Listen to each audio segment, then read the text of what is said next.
অন্ধবিশ্বাসে মানুহৰ কেনেকৈ জীৱন এটা শেষ কৰি দিব পাৰে এই ভিডিঅ'টো চালে আপোনালোকে হয়তো গম পাব।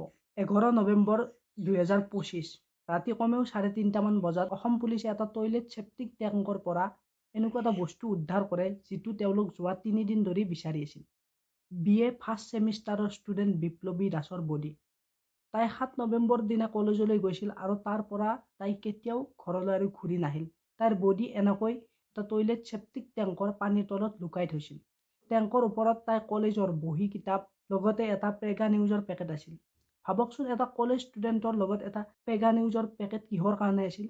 কথাখিনি যেতিয়া আপোনালোকে গম পাব না তেতিয়া আপোনালোকৰ মানুহৰ ওপৰত যিটো বিশ্বাস আছে না সেই বিশ্বাসটো একদম নোহোৱা হৈ যাব।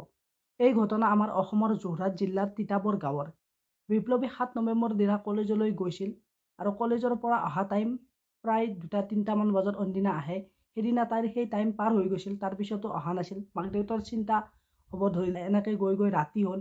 ৰাতি হোৱাৰ পিছতো তাই যেতিয়া নাহিলে তেতিয়া গাঁৱৰ মানুহকো জনালে, এনেকৈ তেওঁলোকে বিচাৰিলে, তাৰপিছতো যেতিয়া নাপালে তেতিয়া মাক দেউতাকৰ চিন্তা আৰু বহুত বেছি বাঢ়ি গ'ল। বাঢ়ি যোৱাত তেওঁলোক তিতাবৰ পুলিচ ষ্টেচনত যায় এটা কমপ্লেইন কৰিলে আৰু আমাৰ অসম পুলিচৰ কথাটো গমেই পায়, ফাৰ্ষ্ট দিনা ইমান এটা গুৰুত্ব নিদিলে। ভাবিছে নৰ্মেল কেছ, আহি যাব ক'ৰবাত গৈছে, এনেকৈ কিবা গম পাব সেই বুলি ভাবি থৈ দিলে। তাৰপিছত যেতিয়া ছেকেণ্ড দিনাও তাইক নাপালে তেতিয়া পুলিচে ইনভেষ্টিগেশ্যন ষ্টাৰ্ট কৰি দিলা। ষ্টাৰ্ট কৰি দিয়াৰ পিছত ফাৰ্ষ্ট টাইম তেওঁলোক ঘৰৰ মানুহ আৰু গাঁৱৰ মানুহক সোধপোছ কৰিছিল বা আপোনালোকক কাৰ ওপৰত অলপ সন্দেহ আছে। তেতিয়া চবৰে মুখত মাত্ৰ এটাই নাম আছিল, জগত সিং। 63 বছৰীয়া জগত সিং এজন দোকানী আছিল আৰু চবৰে সন্দেহ তাৰ ওপৰত আছে, কাৰণ লাষ্ট টাইম বিপ্লৱীক তাৰ দোকানৰ আশে পাশে দেখিছিল, সেইকাৰণে চবে তাক সন্দেহ কৰিছিল। বিপ্লৱী বেছিভাগ জগত সিঙৰ লগত কথা বতৰা পাতি থকা মানুহবিলাকে দেখে। গাঁৱৰ মানুহবিলাকে এইটোও কৈছিল যে সিহঁত দুটাক দেখি এনেকুৱা লাগে যে সিহঁত দুটাৰ মাজত কিবা এটা গেহৰা সম্পৰ্ক এটা আছে। কিন্তু এই 63 বছৰীয়া বুঢ়া জগত সিং আৰু 18 বছৰীয়া বিপ্লৱী দাসৰ মাজত কিনো এনেকুৱা সম্পৰ্ক আছিল, এই কথাখিনি জানিবৰ কাৰণে এই কাহিনীটোৰ পৰা অলপ পিছৰ ফালে যাব লাগিব।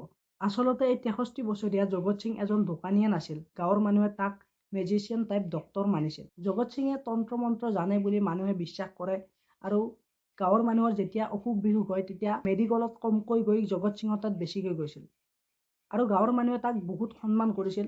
এক প্ৰকাৰ ক'ব গ'লে গুৰু মানিছিল আৰু অকল গাঁৱৰ মানুহে তাৰ ওচৰলৈ যোৱা নাছিল, কলেজত পঢ়ি থকা ষ্টুডেণ্টবিলাকো গৈছিল যেতিয়া এক্সাম আহে আৰু সেই ষ্টুডেণ্টবিলাকক যাদু পঢ়ি কিনে চবকে এটা এটা কলম দিছিল জগত সিঙে আৰু সেই কলমটোৰে চবকে লিখিব কয়। এনেদৰে একদিন বিপ্লৱী দাসেও তাৰ ওচৰলৈ গৈছিল আৰু সি সেনেদৰে এটা যাদুৰ কলম দিছিল, তন্ত্ৰ মন্ত্ৰ মাতি কিনে, আৰু সেই কলমটোৰে লিখিব দিছিল।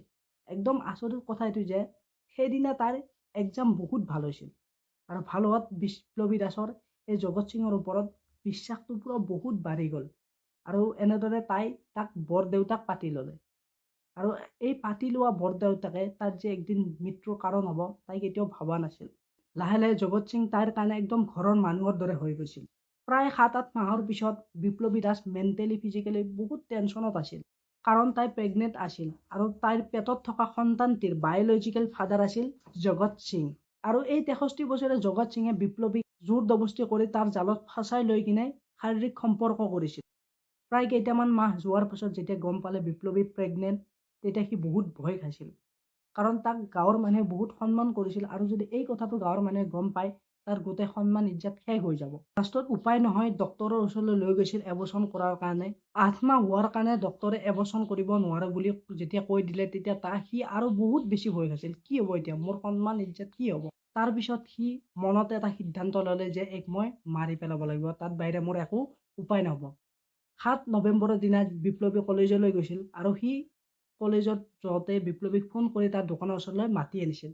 মাতি আনি তাৰ দোকানৰ পিছফালে থকা টয়লেট চেপ্টিক টেংকত এনেকৈ তাইক হত্যা কৰি কিনে পেলাই থৈ গৈছিল।